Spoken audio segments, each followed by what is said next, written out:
നിലമ്പൂരിന്റെ തെരഞ്ഞെടുപ്പ് ചൂടിലേക്ക് മഴ ഇങ്ങനെ പെയ്തുറങ്ങുകയാണ്. അപ്പോൾ പിന്നെ നിലമ്പൂരിലെ മഴയൊന്ന് കണ്ടാലോ? വാ.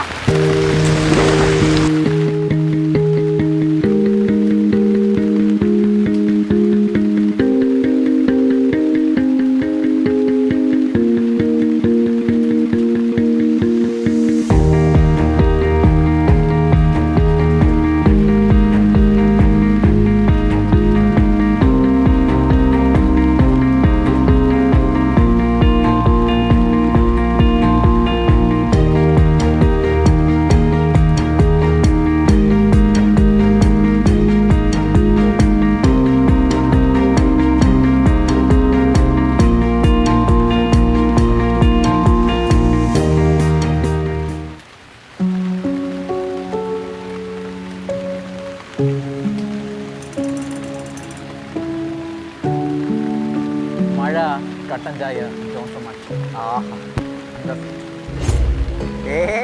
മഴ, കുഴിമന്തി, അൻവറാക്ക. ഈ ചിക്കൻ മന്തിയും കുഴിമന്തിയും ഒക്കെ കഴിച്ച് ഇങ്ങനെ മലർന്ന് കിടക്കല്ലേ ചെറുപ്പക്കാര്.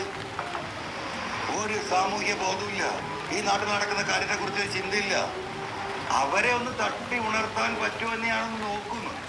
കുഴിമന്തി മുതൽ റോഡിലെ കുഴി വരെ, മനുഷ്യ വന്യജീവി സംഘർഷം മുതൽ ഇറാൻ ഇസ്രായേൽ സംഘർഷം വരെ പല വിഷയങ്ങൾ നിലമ്പൂരിൽ ചർച്ചയായി. കോരിച്ചൊരിയുന്ന മഴയും തോൽപ്പിച്ച് നിലമ്പൂരുകാർ ജനാധിപത്യത്തിൻ്റെ ഉത്സവം കളറാക്കി.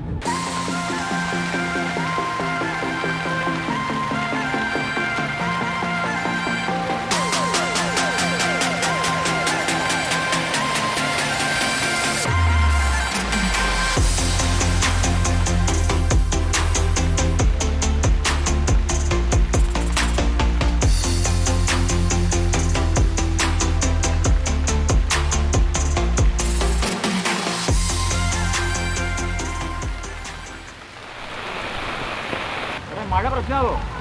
മഴയല്ല, പേമാരി വന്നാലും ഇവിടെ ഒരു പ്രശ്നമല്ല. ഇവിടെ അൻവർക്ക് ജയിച്ച് കിടക്കുകയാണ്. മഴയൊന്നും ഞങ്ങൾക്ക് പ്രശ്നമില്ല, ഇവിടെ ആചാര സൗകര്യത്തിൽ ജയിക്കും. മഴയൊന്നും നമുക്ക് യാതൊരു പ്രശ്നമില്ല.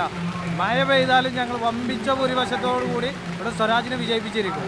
മഴയൊന്നും ഒരു പ്രശ്നമല്ല, ഇവിടെ BJP ജയിക്കും. ജയിക്കുമെന്ന് 4 കൂട്ടരും പറയുന്നുണ്ട്. എന്തായാലും പന്ത് ഇനി നിലമ്പൂരുകാരുടെ കോർട്ടിലാണ്.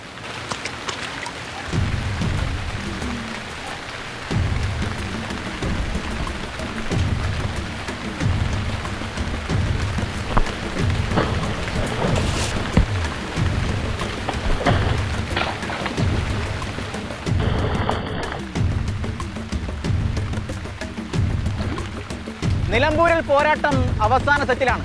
23-ന് ഒരാൾ വാഴും, ബാക്കിയുള്ളവർ ദാ ഇങ്ങനെ വീഴും. ക്യാമറമാൻ ജോയ് CR-നും പ്രജോഷ് കുമാറിനും നിഖിൽ ജോസഫിനും ഒപ്പം ഷിനോജസ്റ്റി, മാതൃഭൂമി ന്യൂസ്, നിലമ്പൂർ.